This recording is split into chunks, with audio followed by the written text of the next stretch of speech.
សូមអនុញ្ញាតគ្រប់ជម្រាបសួរពុកម៉ែបងប្អូនទាំងគ្នាបាទសម្រាប់ពុកម៉ែបងប្អូនដែលមានតម្រូវការម៉ាស៊ីនរត់ជាប្រភេទគ្រួសារសម្រាប់ម៉ាស៊ីននឹងដូចឃើញស្រាប់ហើយគឺឈ្មោះថា F400DS សម្រាប់ space នៃការរត់របស់ម៉ាស៊ីនធំល្អរត់ដោយមានទំនុកចិត្តតែម្ដងបាទបូកជាមួយនឹងម៉ាស៊ីននេះវាភ្ជាប់ជាមួយនឹងកូនសោសុវត្ថិភាពនេះកូនសោសុវត្ថិភាពរកពុកម៉ែបងប្អូនដែលរត់នៅលើម៉ាស៊ីនយើងអាចភ្ជាប់កូនសោសុវត្ថិភាពនឹងខ្លួនពេលដែលពុកម៉ែបងប្អូនដកកូនសោហ្នឹងម៉ាស៊ីនឈប់ដោយស្វ័យប្រវត្តិតែម្ដងបាទហ្នឹងអានេះកូនសោសុវត្ថិភាព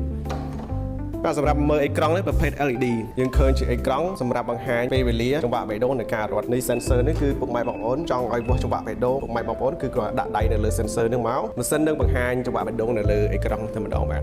បេតុងឆ្វេងស្ដាំនេះគឺ incline នេះសម្រាប់ឡើងទួលម៉ាស៊ីននឹងមានសមត្ថភាពឡើងទួលរហូតដល់15ដឺក្រេន័យថារកពុកម៉ែបងប្អូនរត់ស្មើអត់សូវងាយចេញញើសទេបើសិនតែពុកម៉ែបងប្អូនរត់ឡើងទួលយើងងាយស្រួលក្នុងការចេញញើសខ្លាំងហើយដុតកាឡូរីបានលឿនជាងរត់ស្មើបាទហើយកលេចមើលបន្ថែមទៀតហ្នឹងបេតុងនេះគឺមានថាជា speed ជាល្បឿននៃម៉ាស៊ីននេះម្ដងងាយស្រួលមែនទែនបាទអត់ទាន់អោយពុកម៉ែបងប្អូនសម្រាប់ម៉ាស៊ីននេះយើងភ្ជាប់ជាមួយនឹងខ្សែក្បាត់ម៉ាសាខ្សែក្បាត់ម៉ាសានឹងរកពុកម៉ែបងប្អូនពីកន្លែងធ្វើការយើងអង្គុយយូរចុកដៃចុកជើងចុកចង្កេះអីចឹងណាចឹងយើងអាចម៉ាសាជាមួយខ្សែក្បាត់នឹងតែម្ដងបាទចាំមើលខ្ញុំតេស្តសាកល្បងពុកម៉ែបងប្អូនមើលបាទខ្សែក្បាត់ហ្នឹងដូចខ្ញុំបញ្ជាក់ថាគឺកម្លាំងរំញ័ររបស់វាគឺខ្លាំងមកសមល្មមសម្រាប់សម្រួលដល់ពុកម៉ែបងប្អូនជាដើមពេលដែលយើងមកពីធ្វើការរៀង stress ទាំងអីឬក៏យើងអាចតែអង្គុយយូរចុកចង្កេះចុកអីសម្រាប់ពុកម៉ែបងប្អូនដែលមានអាយុចាប់ពីទង40ឡើងអីចឹងគាត់ឧស្សាហ៍ចុករយចង្កេះចឹងយើងអាចម៉ាសាជាមួយខ្សែក្បាត់ម៉ាសានឹងបានតែយ៉ាងងាយស្រួលលើកំពុងញ័រខ្លាំងកម្លាំងម៉ូទ័ររបស់វាញ័រមកដូច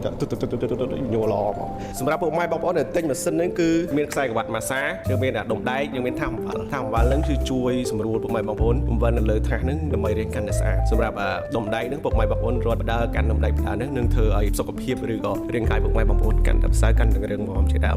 សម្រាប់ពុកម៉ែបងប្អូនដែលចង់បានម៉ាស៊ីនរត់ល្អមានគុណភាពអាចឆាតចូល page ឬក៏តាក់ទងតាមលេខទូរស័ព្ទក្រុមការងាររបស់យើងឆ្លើយតបពុកម៉ែបងប្អូនជាចុងក្រោយសូមអរគុណសូមជម្រាបលា